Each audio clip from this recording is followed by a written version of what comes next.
Okay, everyone, that's a wrap for today. Michael, please stop eating the flowers. You know they're fake. You shouldn't be eating flowers anyway. Okay, we'll see you all tomorrow, everybody. Have a good night. Wow, that was a tough day. Some days I just don't know. I don't know how to go on.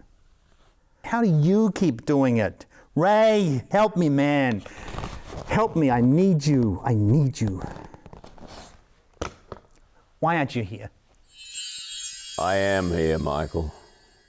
I've always been here for you. Oh, thank God.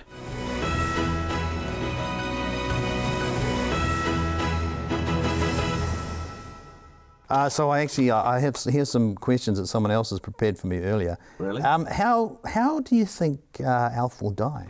Mate, it's a very deep and meaningful question, really, and it deserves to be treated, with great respect. Absolutely. I think Chris will die. I think he'll probably be murdered. I think he'll just finally piss off just the wrong person. Because on the one hand, my character, people say he's the best surgeon in New Zealand, if not the world, if not the universe. I'm completing the temporal muscle transposition. I just need to suture it to the lateral border of the orbicular orbis. But on the other hand, I do say an awful lot. I'm sorry, the procedure was more complicated than we expected. And then my next thing is, and they died. I'm sorry, she's gone. So a lot of people die on the table of this supposedly brilliant surgeon. So I think maybe not them obviously, but a relative who is angry. I think that's probably how Chris will die. Alf dying. Oh, you don't have to answer that. That's a morbid question. No, I've got it nailed, mate. I've got it nailed. At this stage, after being there for so long, I think Alf will die of old age in about 20 minutes. You know the Alf's sayings. Don't tell me it's that flyman bludger again. Flyman, kill you! I don't know what the flyman hell you're talking about. Was that anything to do with you personally, or was that just there in the script? Or they had him getting angry saying flyman, and then all the other stuff I've added over the years, like the flyman mongrels, the flyman galahs, the flyman crows, the long-haired, idiots and all of that, and kick your backside from here to Yabby Creek, and all that stuff is just... Do you ask the writers before you put it in, or you just throw it in and the director goes, "Brilliant, I love it, keep it in"? Yeah, no, they don't get that excited, but but I don't. Yeah, all right. I don't ask the writers about that stuff because it's more established than most of the writers now, if you know what I mean. Yeah. So and that's not with them. Not meaning to disrespect the writers, but no, we wouldn't do that. We're not stupid. No, We're not going to disrespect the writers, because then you have to do all sorts of crazy stuff. That's right, like go to Antarctica for the rest of your life and never seen again. The first person to get written out on Shortland Street was actually, he went to the dairy to get some cream and he never came back. Ooh. So that then became the byword for being written out. Stay away from the dairy. It's like don't go to the dairy for cream. It's like, am I going to the dairy? No, stay away from the dairy. How do you do it, Ray? How do you keep going like this? I mean, is it to do with doing other stuff to make this one fresh? Look, can I answer that in two ways? Please. The first, how do you do it?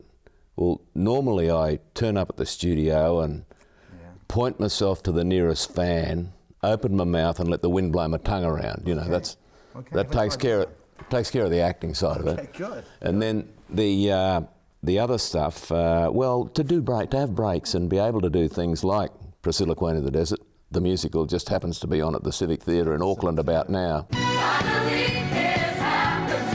Can you remember when your first day shooting? It was at the Caravan Park or near the Caravan Park in Summer Bay, and at that stage I had a four-wheel drive vehicle and I had to drive up close to a shelter over a barbecue, and it was held up by 4 poles, and they said, "Get as close to this as you can, would you?" So you know what happened, don't you? Took one of the poles out, crashed, down came the roof, and it was a fairly long day, mate.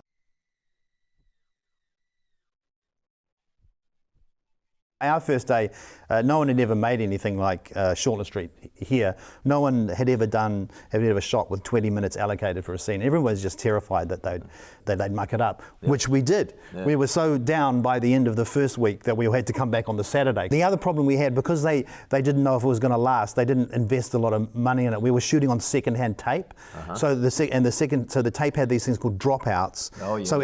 So they had to review the tape after each take.